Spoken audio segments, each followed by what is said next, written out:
Hi, I'm Art Bennett. And I'm Lorraine Bennett.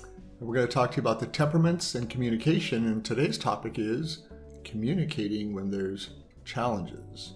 Now, this is really actually going to be one of the best opportunities you have to strengthen your relationships. Because sometimes when people get conflict, they go, oh, conflict, it makes me nervous or whatever. That's the best time to make things better. This is your great opportunity to grow. So we're going to talk about how the temperaments approach different kind of conflicts with the intent of growing and strengthening the relationship. All right? And it can be different kinds of relationships. It may be your relationships at work. It could be your relationship with your spouse. Relationship it could be with your dog. With your coworkers. I said that. Relationships with your spouse, relationships with your kids, and even with your friends and family. So these are general principles with them. So we're going to go through the four temperaments in order and kind of make comments on strengths and weaknesses a little bit on how to manage conflicts. So Lorraine's going to go first with the choleric temperament. Right? Yeah. So the choleric temperament tends to think that if everybody just listens to me, everything will be fine. And then, so the problem with this is that the choleric tends to think they're right. So just listen to what I'm saying and we'll be fine. And I don't really even need to listen to what you're saying. Right. So this can be very problematic in a relationship, especially if you're trying to, grow closer in a relationship. And to solve a problem. Basically just saying, exactly. I'm right, you're wrong. That doesn't really work that well. Right. Exactly. And also it's in communicating, you're trying to grow in your understanding of the other person. And so the choleric has a temptation there to kind of shut down that growth and understanding, that empathy and that sort of thing. So one example of this is about 10 years ago or so, maybe more, I can't remember.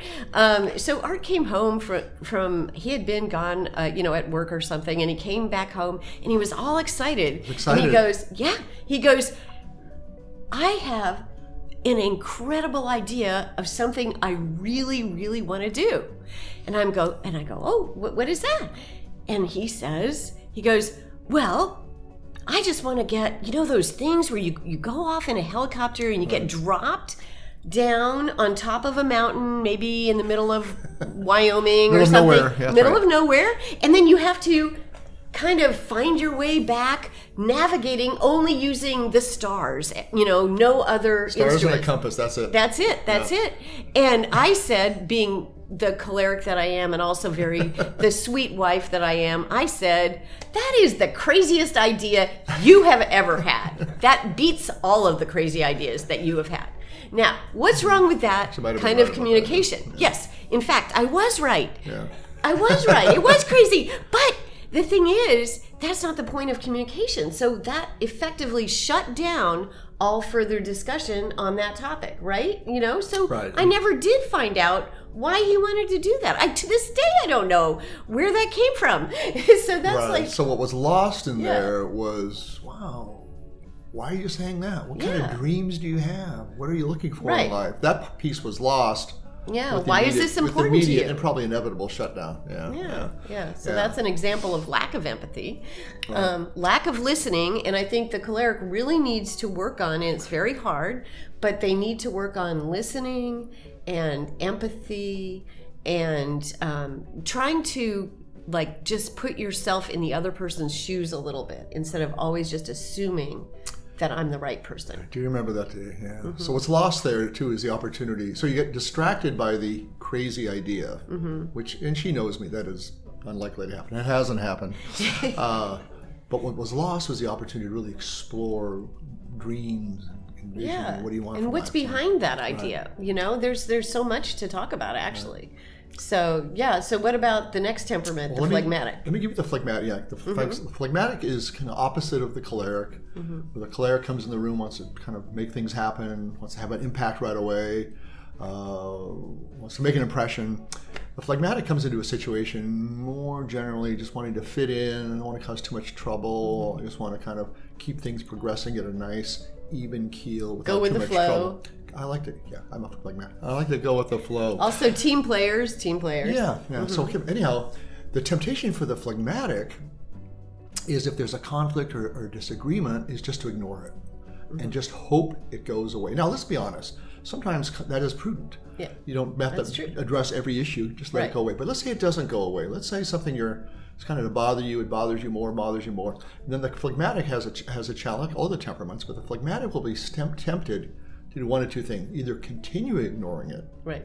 That is, not seeing the opportunity. This is really important. Seeing the opportunity for growth that conflict gives us. Right. Or appearing to address it, but not really. So, okay, I'll pretend like I'm problem solving, but internally I hate this so much, I'll just kind of go along with it. Not really. Yeah. So both aspects are evading situation. So the Or challenge kind of for the phlegmatic, stuffing it too, like stuffing your emotions. it is. It's just it's not addressing it. It's ignoring it. And us phlegmatics, we can be pretty good at that. So we got to watch out for it. So I think a great aspect for the phlegmatic is to actually take it seriously. Okay, there's some concern here, but to look at the opportunity. If we talk about this and work through this, the relationship will be more harmonious, more congenial, and which is exactly what the phlegmatic really, really wants. And actually, in the phlegmatic is actually one of the best temperaments for dealing with conflict in a very unthreatening way. So, like, whereas the choleric might just let's argue about it, and that just makes everybody defensive. Right. The phlegmatic actually has the skills, the kind of natural skills, to bring up a subject without offending everybody. Right. Yeah. The skill the way it's talking about that is natural to the phlegmatic, and it's just dynamite here, really is empathy. Yeah. Empathy is your ability to kind of, you don't have to feel exactly what the other person's feeling, but you are prioritizing the other person's feelings. You're not just going to impose your own. And that creates tremendous groundwork for talking about problems and resolving problems. So the task for the phlegmatic is to overcome that initial reluctance. Right. See the goal that, it's going to make our relationship better. I'll start off with empathy. Well, what is it about that I'm doing that's upsetting you? Or can I talk to you about something that's upsetting me? Have confidence that maybe it won't go smooth immediately, but overall it's going to make the relationship more harmonious and better, which is what every phlegmatic, every person wants. Right, exactly. What about Then the sanguine. Okay, so the sanguine. See, this is something that I only realized recently, actually. 5 minutes ago? No, it was a little bit longer than that. But anyway, so I'm choleric sanguine. But anyway, so the sanguine part of me, so let's say there is a problem. Let's say Art comes home and says, we've got to work on a budget, because I'm worried about our spending. My tendency as a sanguine is to go, there's no problem here. What are we talking about? I only bought a few things yesterday at the mall. Things tend to work out. We don't have to worry about a budget, right? We don't need to worry about that. Everything is wonderful. And so from the sanguine's point of view, the sanguine is thinking, let's make everything happy. Everybody we want to be happy. It's all beautiful. It'll work out. No problems. I think in my mind, I'm actually thinking that I'm reassuring the other person.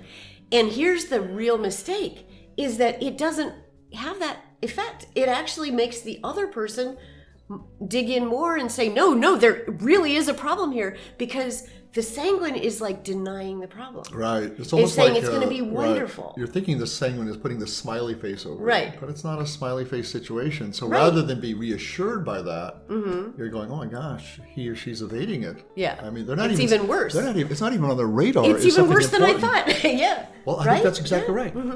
Not only do we have a problem, but there's not even the acknowledgement of the problem. Yeah. And you're thinking that makes it better, and I'm thinking it makes it worse. Right. So that's a really good point. So what can the sanguine do about that? Well, I think the sanguine really needs to stop and listen. I think it's kind of key that they listen. And the tendency is to jump in with something happy and wonderful, or even change the subject.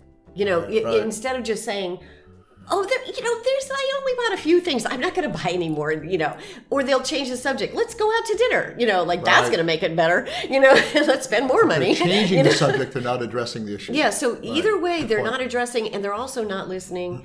And so what it strikes fear into the sanguine's heart, like that there's something troublesome on the horizon. We want everything to be going smoothly and everything is happy. But it's like if we just kind of take a deep breath and listen to the other person and say, well, what are you concerned about? Then actually it will have the effect that we were hoping for all along. And that is the other person will actually calm down a little bit. Especially if the other person is a melancholic, because the melancholic is seeing disaster at every corner, and the sanguine is trying to make everything happy. So, but if the sanguine listens for a little bit, then the melancholic feels heard, Right. or the other person, whatever their temperament, will feel heard and listened to, and all those good things that will ultimately promote more of the happy feelings that the sanguine wants in the end. Right. So I'll shift to the melancholic, but I think exactly right.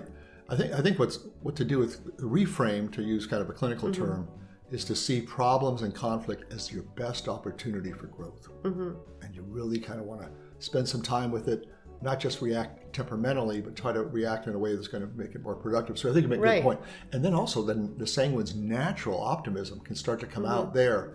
I think if we really talk this through and deal with this, we're going to be better off. So that's what the sanguine can do that's hard. Right. Now, and another thing is, there's that passage in Scripture where Christ says, in this world you will have trouble. So the very fact of denying trouble is really not helping. So the point is, yes, there will be troubling situations, but how are we going to deal with them? And in the most productive way, and the most empathic way, and so forth. But, see, that's a great sanguine intervention, because at least in the area of marriage, the number one reason people give, and this is a no fault world of divorce, is just that the other person wouldn't deal with the problems. Yeah. They just blew off the problems, so it looks pretty hopeless. So we don't want to be labeled as someone who's indifferent, or I don't want to talk about problems. In fact, we want to say, good, this is an opportunity to change things. So let me talk about the melancholic. Right. The exact opposite of the sanguine, where the sanguine's default setting is kind of, everything's okay, what's the problem? Everything is all right.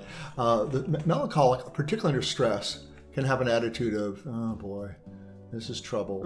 I don't think it's going to work out. I don't like how this is going. And then the spouse or the friend picks that up, and it makes it even harder to get into a problem, because as soon as you bring up a problem, I want to talk about a problem, everyone's blood pressure goes up a little bit. We get a little nervous. So the first thing I was going to say, the sanguine might be oftentimes even at work, a sanguine will come in and say, oh, I have this great idea.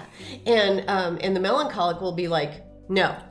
Right off. And then you think that there's a huge conflict, but in fact, that's not actually what was going on, because in the melancholic's mind, which you go ahead, but I was going to say the melancholic is not necessarily seeing things all negatively. It's that they are perceiving in advance the potential problems. They're going through the details. Right. Yeah, that's a really good point.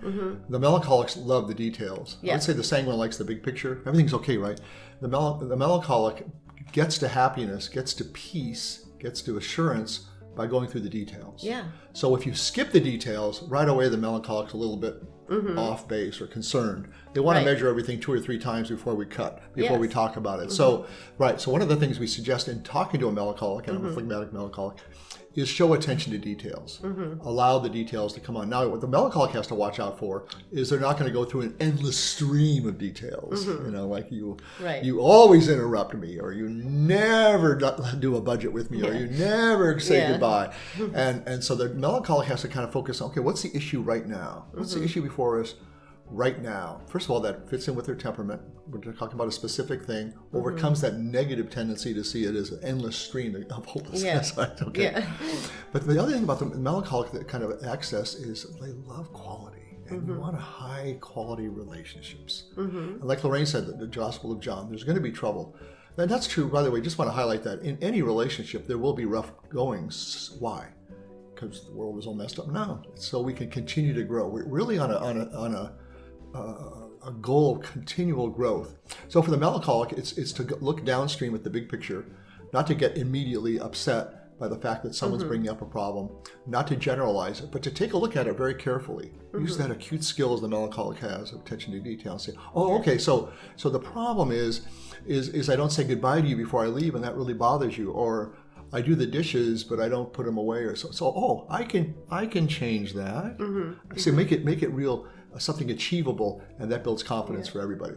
So in conclusion, we've gone through the 4 temperaments, and each of the temperaments has a certain asset related to conflict, but also some things that they have to kind of work on. And that makes perfect sense. When you're in relationships, you're always looking at a bit of give and take. But overall, is to see conflict or even challenges, which might bring up a little anxiety or distress, but really what it is, it's your best opportunity to grow. Right. It's your opportunity now to deal with something in your relationship that can be dealt with, should be dealt with, and after we deal with that, we'll even have a stronger relationship and things will even go better. So thank you very much. Yeah, that's awesome.